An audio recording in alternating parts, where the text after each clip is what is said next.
राम्रो अनुहार छ, राम्रो हेल्थ छ अनि प्रशस्त सम्पत्ति छ भनेर घमण्ड गर्न बेकार हो के मान्छेलाई।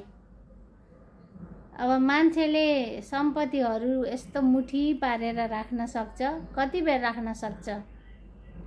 अनि आफ्नो आयुलाई पनि पैसाले किन्न सक्छ,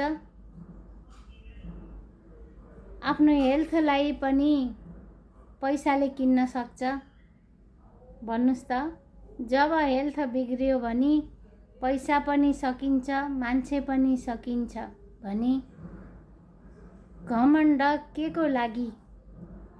कसैले त म गरिबै हुन्न, म बिमारै हुन्न, मलाई कोही चाहिन्न, कति धेरै घमण्ड हो।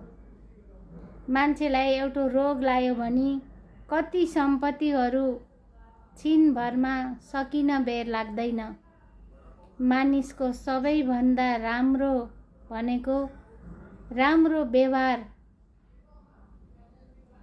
त्यही भएर कसैले पनि कसैसँग घमण्ड नगरौँ, किनभने मान्छे आज राजा छ भने भोलि रैती हुन बेर लाग्दैन।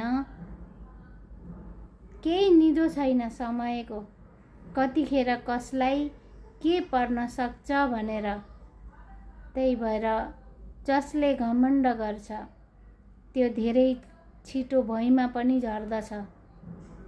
यति कुरा सबैले ख्याल राख्नु पर्दछ। त्यही भएर घमण्ड कसको लागि? रित्तै आएको हो, रित्तै जाने हो, होइन त?